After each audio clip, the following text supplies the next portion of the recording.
from June 1st until now, which is June 16th, our water has been off in our home, electrical services as well. I will say that the governing docs do allow us to cut off any limited common element in the condominium. The conditions are pretty much uninhabitable in this home, and we have two children, two very small children here. Right now, our position is that she's $1,000 behind in payments. Is that the primary argument and concern that Miss Olafade has raised that does rise to the level of a potential emergency is the turning off of water and power. So this matter is on today for a hearing on Miss Olafade's emergency motion. And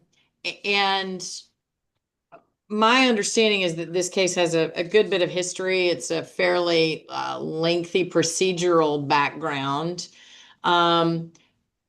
But what I was most interested in, so a couple things just procedurally, Ms. Olafade filed this appropriately. We placed it onto a calendar, I think just, a few days after she filed it.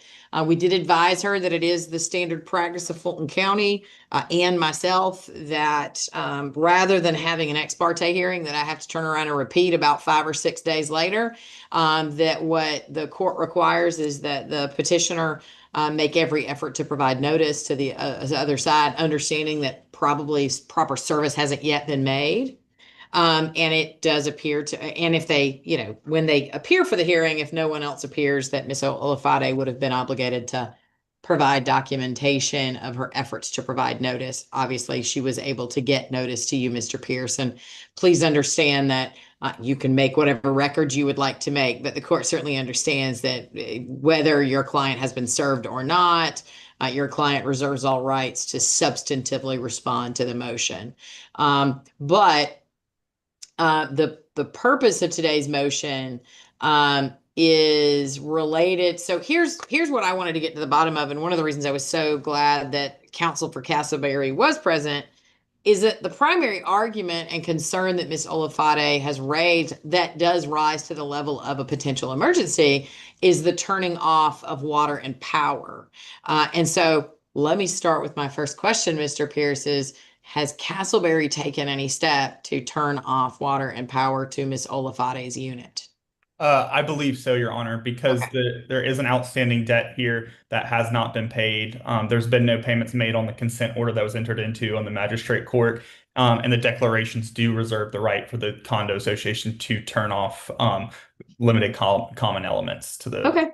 And I appreciate that, not making any judgment about whether that's right, wrong, or otherwise, as much as I've had this come up before where the party is basically saying that they're threatening to take that action, but sometimes that action hasn't actually been taken at that point.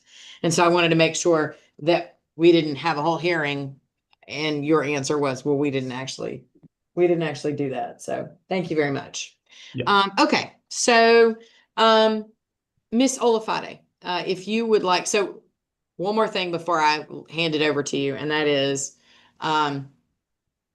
I am in the middle of a motion for a new trial hearing. I had set aside about 20 to 30 minutes for this hearing.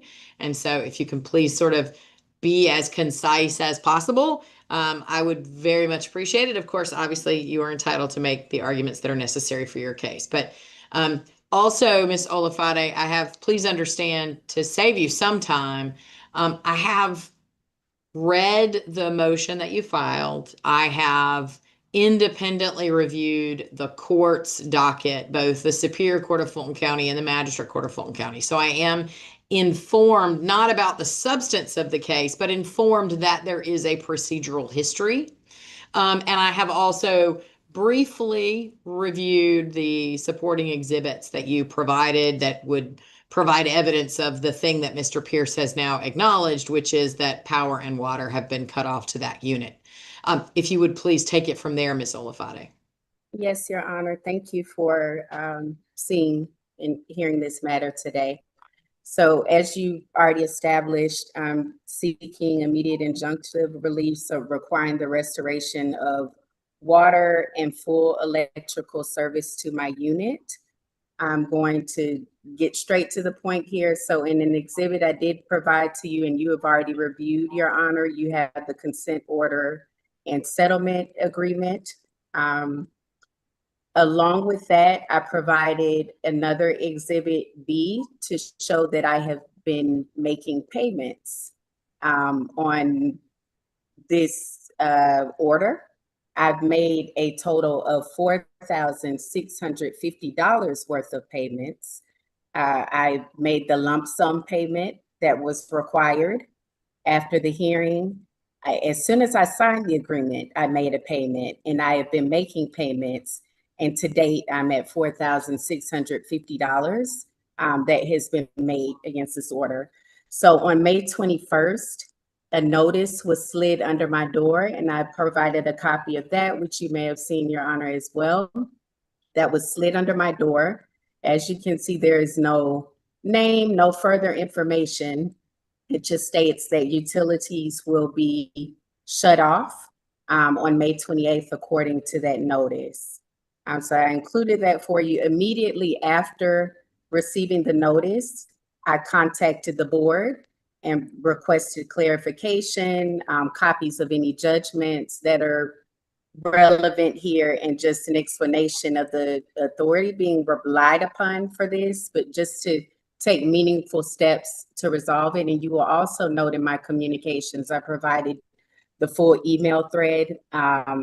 And a phone call was made to Thrift McLemore, I believe is the name of the counsel for the association. So I've made repeated attempts, and I've not received any response, Your Honor, but you can follow that thread for that.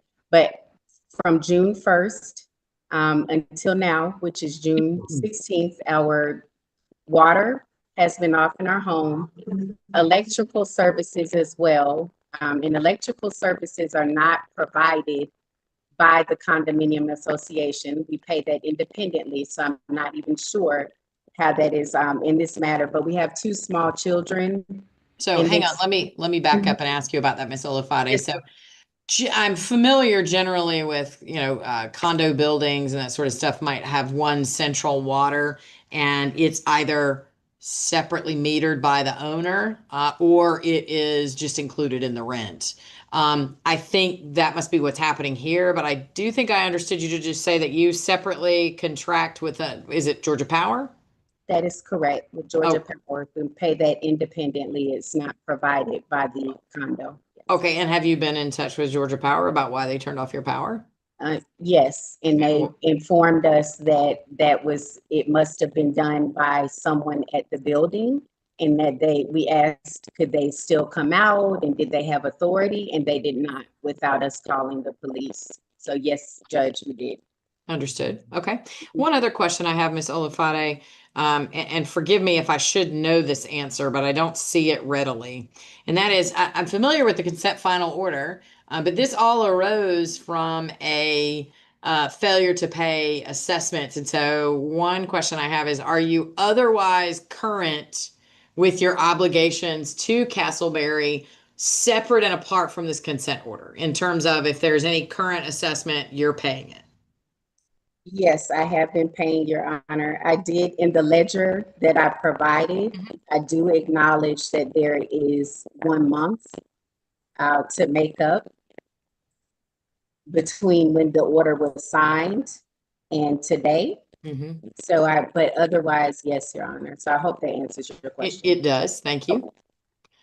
And please continue. I just interrupted to ask those two questions. Yes, thank you.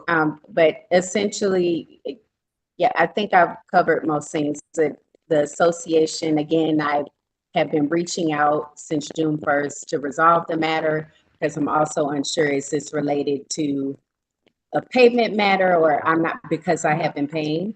So I've reached out, but unfortunately, we have not received any response after repeated communications. I've even gotten an attorney to try to do negotiation and demand letter. So we are here because we're, again, on the 16th day, still have not received a response. The conditions are pretty much uninhabitable in this home, and we have two children, two very small children here. if we had received a response, I don't think we would need to be here today, Your Honor, because I've asked for the reasoning. I even asserted that I would pay, and this is still, true and honest today, that we would pay whatever amount. If this was a financial issue, we'd pay whatever amount was outstanding or needed to get this rectified. And I still have not received a response, which again, I can't even say if this is a financial issue, if I have offered to pay and rectify the situation and have not received a response. But that's all I have to present to you, Your Honor. Understood. Mr. Pierce? Yes, Your Honor. I mean, so I can't speak to all the factual elements that she's presenting fully because one, I think we received notice on Friday or Monday. It was kind of quick that we received word from the HOA that this was happening. So I don't have all my facts together on this, to be quite honest with you, Your Honor. So I don't want to misstate anything. But I will say that the governing docs do allow us to cut off any limited common element in the condominium. The limited common elements are governed by Section 6, and I believe that's A through at least C on that page under common elements. Common elements start in Section 5 and then are further defined in Section 6 of those declarations, which are in Deed Book 47158, page 144, or page 143 through 144 specifically of that deed book in the public records. But those limited common elements specifically, it serves is listed as any utility meter serving one or more, but less than all units is assigned as a limited common element to the unit or units so served. So that specific language reserves the HOA's right to cut off limited common element in the situation where a $750 or more is owed to the HOA. Well, to that point, sir, let's assume for a moment that I do have some questions about how the power is structured, but certainly I would generally concede that it probably qualifies under the definition that's in the declaration. But as to this issue, assuming for a moment you have the authority, is the basis for the cutting, I guess my question is Castleberry's position that Ms. Olafate has violated the consent final order? Currently, yes, Your Honor. The last payment we received, we did receive one this month. We did not, according to the ledger, we did not receive one we received a partial payment, I believe, in April, following an additional payment in May, and then additional 2 more payments in May of lesser amounts. There was no payment on record for March. And then, as she stated, she did make those initial payments in January and February. Right. So so my understanding is that the consent agreement requires Ms. Olafate to pay $750 per month, correct? That is correct, Your Honor. And the payment summary that I've been given is that it looks like for February, you probably get a whole 2 payments, but that total $750. And then you get the lump sum that was required. Mm-hmm. And then according to Ms. Olafate, you've got a $500 payment in April, and then a $375 payment in May, and then another $375 payment in May as well. And I think there was an additional $250 in May as well, but Okay. I see that there was something credited back to her of that $250 on the 13th of May as well. So I don't know if that payment did not clear or what this is. I don't not privy to that, but okay. So sorry. So I mean, right now our position is that she's $1,000 behind in payments, roughly, based on the $250 being taken back and the $750 missed in March. Okay. Tell me about how Georgia Power, and this may be one of those facts that you're not quite, but if Miss Olafate is required to contract directly with Georgia Power, then how does Castleberry retain the right to direct a third-party provider to turn off access to the power? I don't believe they directed them to turn Mhm. off the power. I believe Castleberry, and again, I don't know for certain. This is what I've been made aware of Mhm. recently. As I Okay. believe they have access to the power meters, Mhm. to the individual units through one of their common elements like utility closets, whatever it is at the facility, and they're able to turn off those power meters to the units from there. And again, that uh, earlier I read to you the declarations where that is considered a limited common element defined in the declarations. Okay. Have Mr. Pierce, I understand, especially with this type of practice, um, that it's it is hard. I mean, you are getting up to speed very quickly on something at sort of the last minute, and this may not be a case that you've been involved in from day one or were involved in the underlying actions. But I guess one question I have is, have you had a chance to talk with Miss Olafade or anyone from your firm or from the COA to speak with Miss Olafade regarding y'all's ability to work something out? Because as I understand it, while Ms.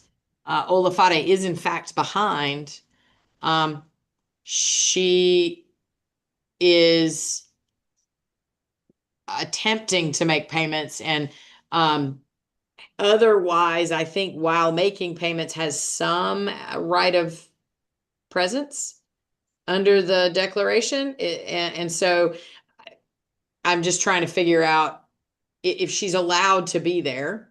I'm not saying I'm ruling that, but if let's assume for a moment that factually and legally she has some right to be present, albeit perhaps without power and water, if there's some way for us to work this out so that you don't have a situation where small children are doing without power and water. Well, what are your thoughts on that, Mr. Pierce? Have you had a chance to speak with Ms. Olafade? Are you I authorized to speak with her? I personally haven't had a chance. So the individuals that are on this that are representatives of Castleberry are Mark Buckland and Rachel Chandra from my office. Mm-hmm. They are more transactional HOA representatives rather than litigators. So Yes, they sir. asked me to make an appearance at the TPO hearing today. So I haven't been privy to all the communications here. I do know that what she did state was factually correct and that she did follow up with the board. And I do believe Mark Buckland, who's the partner on this one, back in the beginning of June. Mm-hmm. It was the last that I recall.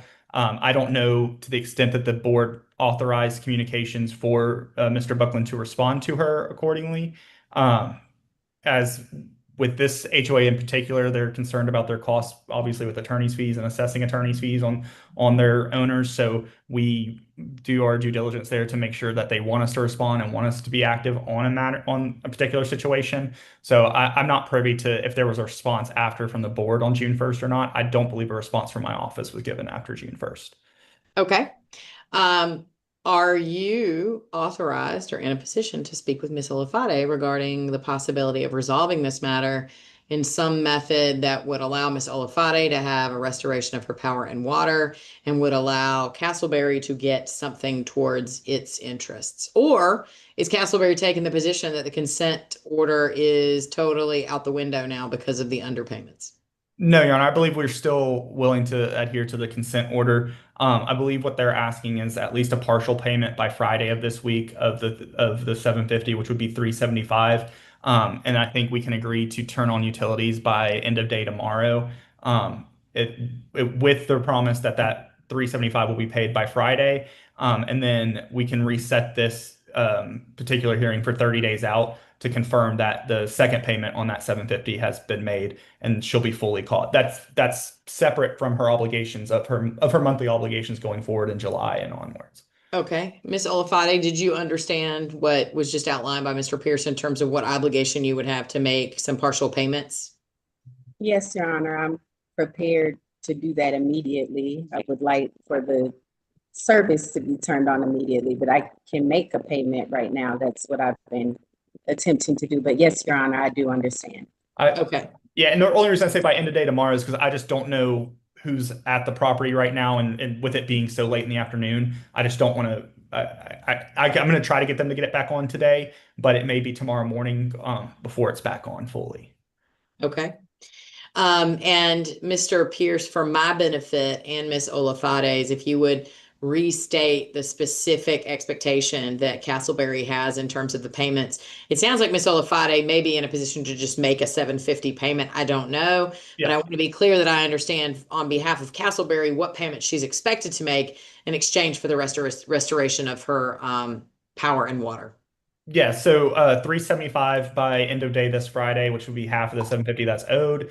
And then the additional 375 that's owed on that 750 by and I believe we'd reset this for 30 days out, Your Honor. Yes. So the additional 375 to be paid by the next hearing or before the next hearing, so that I'd prefer before the next hearing, so maybe like 3 weeks, just so that we can dismiss this case and get it off the judge's docket if that's resolved at that point in time. Okay, so what I'm looking at is that you would be expecting a payment by Friday, which is the 19th. And then what I would likely do is reset this for July the 9th, which is just over 30. Nope, actually it's just under 30 days. I could do it that next week, but that would be a little more difficult. The easier date would be the 9th. And then you could expect that and that your expectation, Castleberry's expectation would be that Ms. Hill would have made I'm sorry, not Ms. Hill, I apologize. Ms. Olafade would have made a payment, that additional 375 payment by, say, the 8th of July. Is that right? Yeah, I'm fine with that, Your Honor. Ms. Olafade, is that something that you believe you would be able to work with? Yes, Your Honor. I would just like to know am I making this on the portal, and who do I need to send the proof to? Because I actually will be doing that momentarily. Mr. Pierce? Yeah, you can just send proof of payment to the email to Mr. Buckland and Mr. Chandra. They'll get the email, and I'm going to confirm with them after this hearing everything that's going to take place. You can pay it how you normally been paying. We get those ledgers, so that's perfectly fine. Okay. And Mr. Pierce, just to reiterate, I think I had heard you say that if Ms. Olafade is able to make the 750 in whatever form, but fully by July the 8th, while also maintaining compliance with other obligations under the consent agreement, then you believe that would resolve the issue and the parties could forego the need for a further hearing. Is that your understanding, Mr. Pierce? Yeah, that is, Your Honor. I Okay. don't think there'd be any issues with utilities being cut off at that point. And Ms. Olafade, do you agree? Yes, Your Honor. Okay, excellent.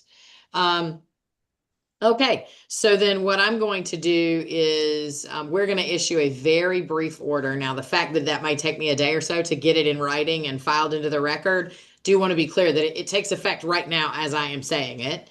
My order is that Ms. Olafade is required to make a payment of at least $375 by June the 19th, which is this Friday, based on her representation that she will be able to make that payment and that she will also make an additional payment of $375 on or before July the 8th.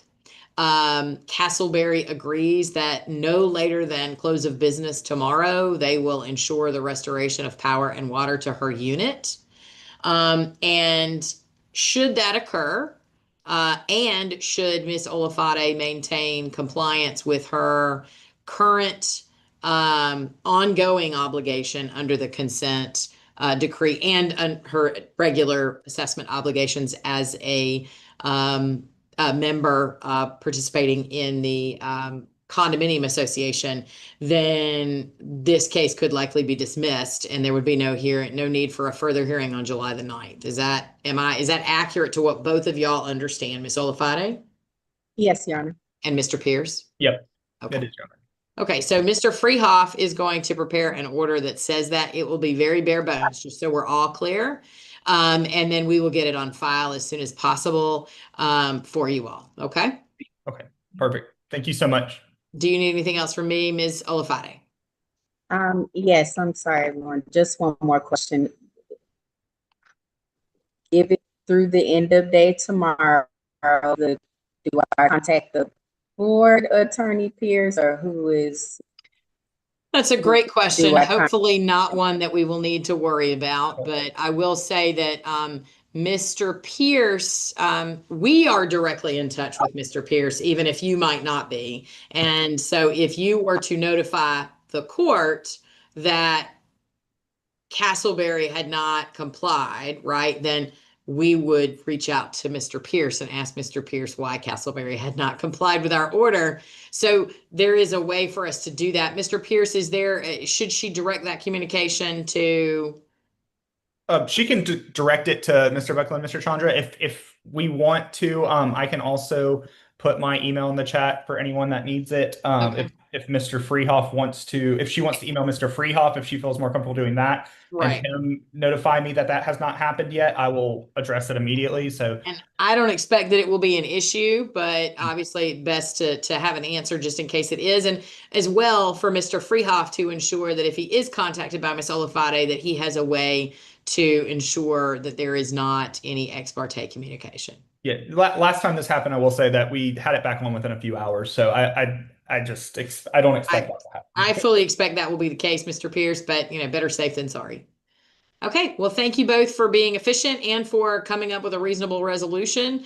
We will get an order on file for you as quickly as we can, and hopefully I will not need to see you all again. But we are here if something comes up that requires court involvement.